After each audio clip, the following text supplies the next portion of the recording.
শুরু করেন।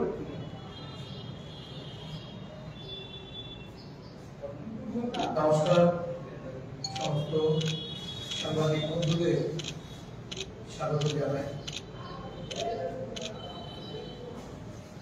অনেকদিন বাদে আবার আপনাদের আমন্ত্রণ জানিয়ে আপনাদের একটি গুরুত্বপূর্ণ বিষয় তুলে ধরার জন্য এই সাংবাদিক সম্মেলন আহ্বান করেছি। আমাদের রাজ্যে বর্তমান যে সরকার এবং শাসক দল পুরোপুরি দুর্নীতিতে নিমজ্জিত। একটা সরকারের মন্ত্রী বিধায়ক থেকে শুরু করে এই শাসক দলের সর্বস্তরে দুর্নীতি রন্ধ্রে রন্ধ্রে যেভাবে মাথাচাড়া দিয়েছে এবং সংঘবদ্ধ রূপ নিয়েছে, এই বিষয়গুলি বিভিন্ন সময়ে দলের তরফ থেকে এবং আমাদের বিধানসভায় আমাদের দলের বিধায়করা তুলে ধরে রাজ্যের যারা সরকার পরিচালনায় আছেন, বিশেষ করে রাজ্যের মাননীয় মুখ্যমন্ত্রী এর একটা বিহিত আমরা আশা করেছিলাম উনি পদক্ষেপ নেবেন, কিন্তু দেখা গেল রাজ্যের মুখ্যমন্ত্রীর দপ্তর, রাজস্ব দপ্তর, স্বাস্থ্য দপ্তর, শিক্ষা দপ্তর, পূর্ত দপ্তর, আরবান ডেভেলপমেন্ট সহ বিভিন্ন দপ্তরে বিভিন্ন সময়ে এই দুর্নীতির তথ্য উঠে এসেছে এবং এই দুর্নীতিগুলি বিরোধী দলের পক্ষ থেকে এবারের বিধানসভায় যখন আলোচিত হয়, দেখা গেছে আলোচনা করার ক্ষেত্রে তাদেরকে নানাভাবে বাধা প্রদান করা হয়েছে, আলোচ্যসূচি সংক্ষিপ্ত করে দেওয়া হয়েছে। বিশেষ করে রাজস্ব দপ্তরের দুর্নীতি নিয়ে যখন আমাদের বিধায়ক সুদীপ বাবু উত্থাপন করে, এই বিষয়ে ওনাকে কথা বলতে স্পিকার থেকে শুরু করে ট্রেজারি বেঞ্চের সদস্যরা তারা নানাভাবে বাধা দিয়ে এটাকে প্রতিহত করেছে। পরবর্তী সময়ে সুদীপ বাবু সাংবাদিক সম্মেলন করে এই বিষয়টা তুলে ধরেছে। এই বিষয়টা এটা মুখ্যমন্ত্রীর দপ্তর, রাজস্ব দপ্তর, এই দপ্তরে বিশালগড় যেটা সিপাহী জেলার অন্তর্ভুক্ত, এই জেলার কিছু বিষয় নিয়ে 2023 সালে 12 অক্টোবর প্রদেশ কংগ্রেসের পক্ষ থেকে আমরা একটা দুর্নীতির তথ্য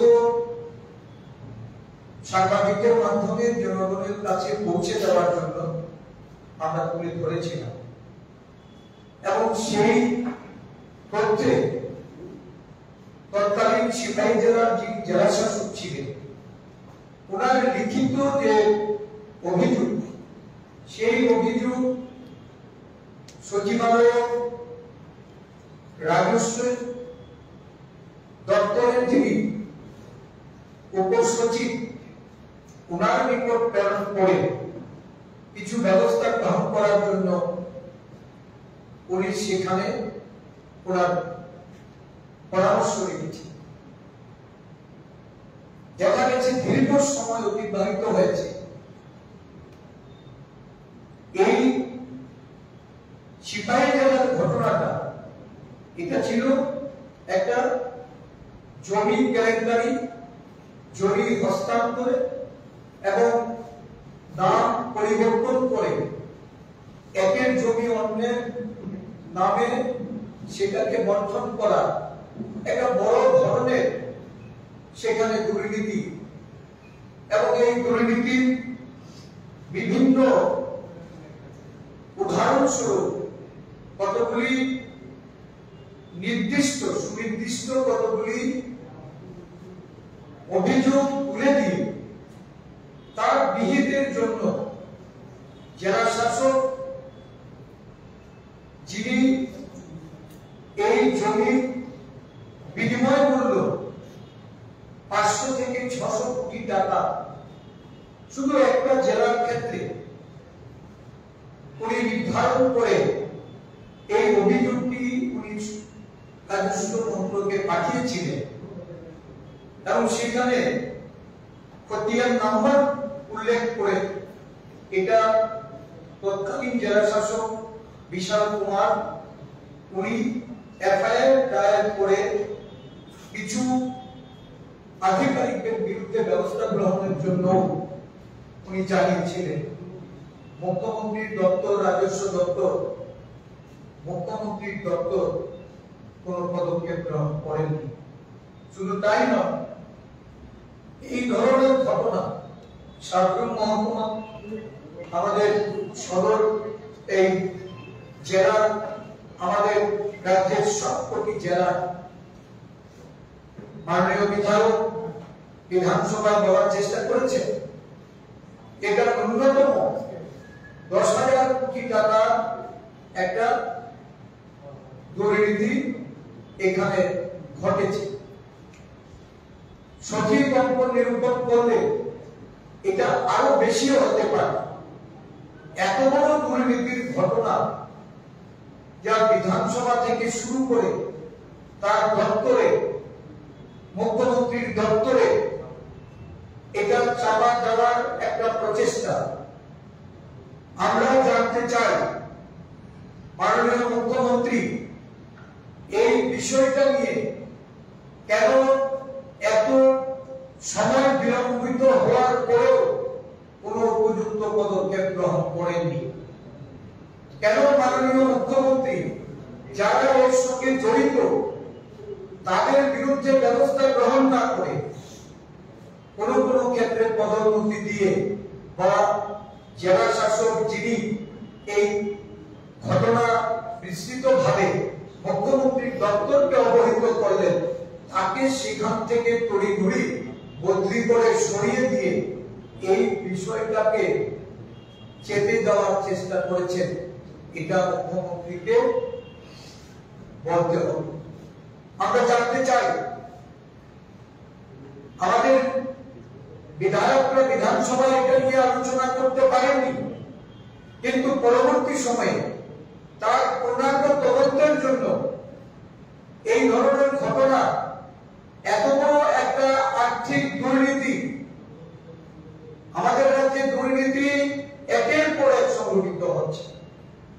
কেন্দ্রীয় বিশ্ববিদ্যালয়ের চাকরি সংক্রান্ত দুর্নীতি, ত্রিপুরা মেডিকেল কলেজে আর্থিক লেনদেনের মাধ্যমে পরীক্ষায় পাস করে দেওয়ার দুর্নীতি, পূর্ত দপ্তর, জল জীবন মিশন,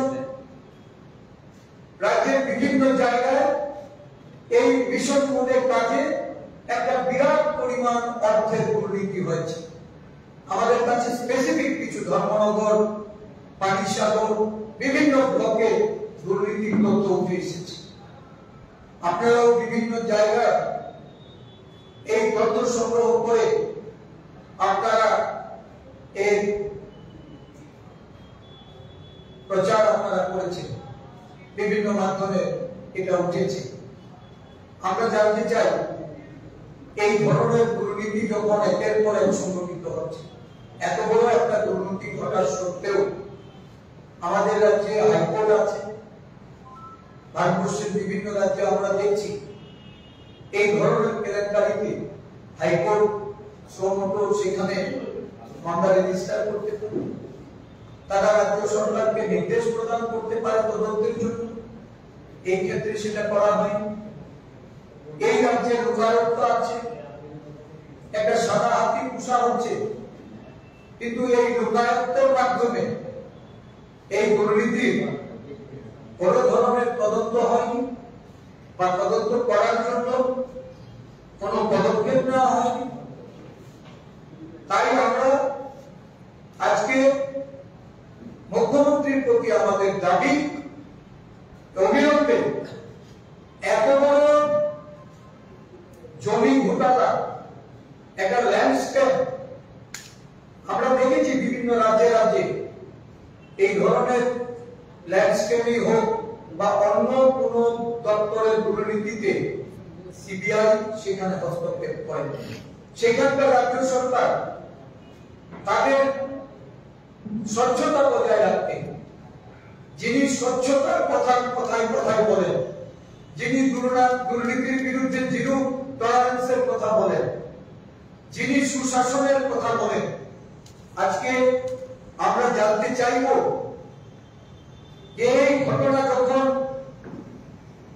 বিরোধী দলের পক্ষ থেকে আমরা তুলে ধরলাম, বিধানসভায় আমাদের বিধায়করা এটা নিয়ে আলোচনা করতে চেয়ে বাধাপ্রাপ্ত হয়ে তারা সাংবাদিক সম্মেলন করে সেটা তুলে ধরেছেন।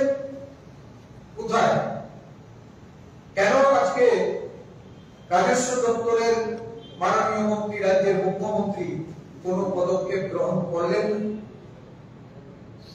কেন আজকে এই ঘটনা মুখ্যমন্ত্রী সিবিআই কে দায়িত্ব দেবেন না তার সত্য উদ্ঘাটন করতে, এবং যারা এর জন্য এফেক্টেড তাদের ক্ষতিপূরণ, এই জমির মালিকানা নির্ধারণ, এবং যারা এই দুর্নীতিতে যুক্ত তাদের বিরুদ্ধে কঠোর শাস্তির ব্যবস্থা কেন আজকে করতে রাজ্যের মুখ্যমন্ত্রী উনি এগিয়ে আসবেন না? আমরা মনে করি আজকে অনেক দিন হয়েছে, কোন ধরনের পদক্ষেপ আমরা দেখছি না। আমরা দলের পক্ষ থেকে মাননীয় মুখ্যমন্ত্রীর উদ্দেশ্যে বলতে চাই, এই রাজ্যে দুর্নীতির সাগরে একটা সরকার ভাসছে, দুর্নীতিগ্রস্ত সরকারের বিরুদ্ধে আমরা বিরোধী দল হিসাবে চুপ করে বসে থাকতে পারি না। মুখ্যমন্ত্রীকে আমরা একটা নির্দিষ্ট সময়ের মধ্যে সিবিআই দ্বারা তদন্ত করানোর জন্য এক পক্ষ দ্বারা আমরা সময় বেঁধে দিয়ে আমরা চাই যে উনি ওনার স্বচ্ছতা প্রমাণ করুন, ওনার সুশাসনের রাজ্যের মানুষের কাছে যে প্রতিশ্রুতি, সেই প্রতিশ্রুতি উনি রক্ষা করুন। অন্যথায় কংগ্রেস দল সিবিআই তদন্তের দাবি নিয়ে মাঠে নামবে এবং রাজ্যের এই যে বৃহৎ অংশের মানুষ দুর্নীতির কারণে রাজ্যের অর্থনীতি, রাজ্যের যে সামাজিক অবস্থা, মানুষের অর্থনৈতিক দৈন্যতা, এর থেকে পরিত্রাণ দেওয়ার জন্য সমগ্র অংশের মানুষকে সঙ্গে নিয়ে আমরা আন্দোলনে ঝাঁপিয়ে পড়ব, আন্দোলন সংগঠিত করব। আমরা 15 দিন দেখব রাজ্যের মুখ্যমন্ত্রী কি পদক্ষেপ গ্রহণ করেছে। অন্যথা এই সিবিআই এর তদন্তের দাবিতে ত্রিপুরা প্রদেশ কংগ্রেস আন্দোলন সংগঠিত করবে সারা রাজ্যে। আমাদের এটাই মূল বক্তব্য ছিল। আরো জল জীবন মিশন নিয়ে দেখছেন সারা রাজ্য জুড়ে আজকে মানুষ জলের জন্য হাহাকার। একটা নির্দিষ্ট এই যে বোরিং এর জন্য, স্মল বোর হোক বা ডিপ্লয়েবল বোরিং হোক, যে নির্দিষ্ট বোরিং এর জন্য টেন্ডার দেওয়া হয়, দেখা যাচ্ছে ধর্মনগরের মতো জায়গাতে এই টেন্ডার তার যে অতিরিক্ত ব্যয় বরাদ্দ এটা বাড়িয়ে স্বপ্নের বাড়ি কিনবেন ভাবছেন? দেরি না করে চলে আসুন আরবি কনস্ট্রাকশনে। অত্যাধুনিক সুযোগ সুবিধে সহ আপনার সাধ্যের মধ্যে ফ্ল্যাট পাবেন আমাদের এখানে। রয়েছে ব্যাংক লোনের সুবিধাও। আগরতলার সার্কিট হাউস, দুর্গা চৌমুহনী, প্রগতি রোড ও কলেজ টিলার মূল সড়কের পাশে। কলকাতার নাগের বাজার, কৈখালি, মালিবাগানে রয়েছে আমাদের ফ্ল্যাট। প্রতিটি ফ্ল্যাটে রয়েছে পার্কিং ও লিফটের সুবিধে, পরিশোধিত পানীয় জল, জেনারেটর সহ আলাদা ট্রান্সফরমার। তাছাড়াও নিরাপত্তার জন্য থাকছে দিবারাত্রি সিকিউরিটি গার্ড, রয়েছে সিসি ক্যামেরার নজরদারিও। তাহলে দেরি না করে আজই যোগাযোগ করুন আরবি কনস্ট্রাকশনে। আমাদের ঠিকানা আরবি construction, Jhuma Chakraborty, circuit house, পুরনো রাজভবনের পিছনে। যোগাযোগ 8787495180 এবং 9436123139 এই নাম্বারে। জুড়ে থাকে বাঁধন আপনার চেয়েও আপন, জুড়ে থাকে বাঁধন